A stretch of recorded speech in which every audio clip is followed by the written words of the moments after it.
بسم اللہ الرحمن الرحیم۔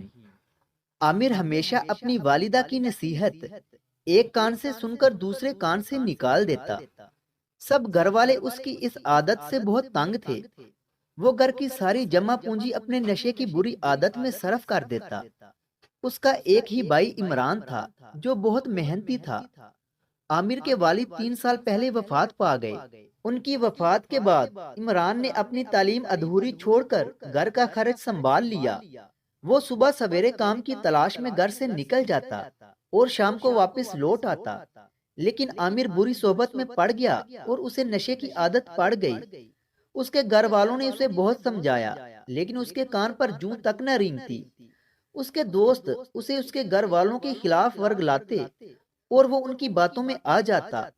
ایک روز عامر نشہ کر کے رات کو دیر سے گھر پہنچا اور چلا کر اپنی والدہ سے کھانا مانگنے لگا، تو اس پر اس کی والدہ نے کہا، عامر بیٹا، گھر میں کچھ کھانے کو نہیں ہے۔ یہ سن کر عامر طیش میں آ گیا کیونکہ اسے بہت زیادہ بھوک لگی تھی۔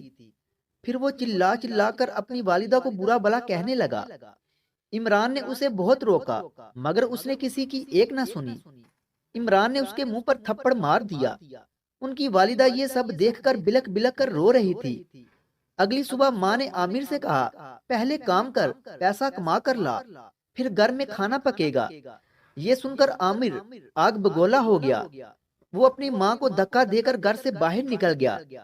جب وہ اپنے دوستوں کے پاس پہنچا تو اس کے پاس پیسے نہ ہونے کی وجہ سے اس کے دوست اس سے جھگڑا کرنے لگے اور اسے اتنا مارا کہ وہ زخمی ہو کر زمین پر گر پڑا۔ وہ گلی میں بے ہوش پڑا تھا کہ اس کے چچا کرم داد کا وہاں سے گزر ہوا۔ انہوں نے عامر کو اس حالت میں پایا تو وہ اسے ہسپتال لے گئے اور وہاں سے جب اس کے گھر میں اس کی ماں کو بتایا تو وہ بہت زیادہ پریشان ہوئی۔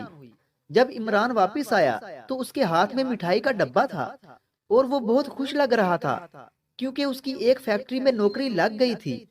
اس کی والدہ بہت خوش ہوئی، لیکن جب عمران کو عامر کی اس بات کا علم ہوا تو وہ بہت پریشان ہوا۔ اب عامر کو اپنے برے رویے اور بری صحبت کی سزا مل گئی تھی۔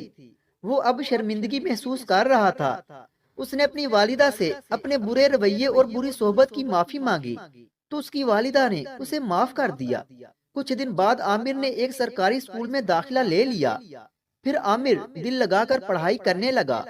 وقت کے ساتھ ساتھ ان کے گھریلو حالات بھی اچھے ہو گئے۔ اگر ویڈیو اچھی لگے تو اسے لائک کریں اور مزید ایسے ہی ویڈیوز دیکھنے کے لیے ہمارے چینل علمی روم کو سبسکرائب کریں۔ ملتے ہیں اگلی ویڈیو میں، تب تک کے لیے اللہ حافظ۔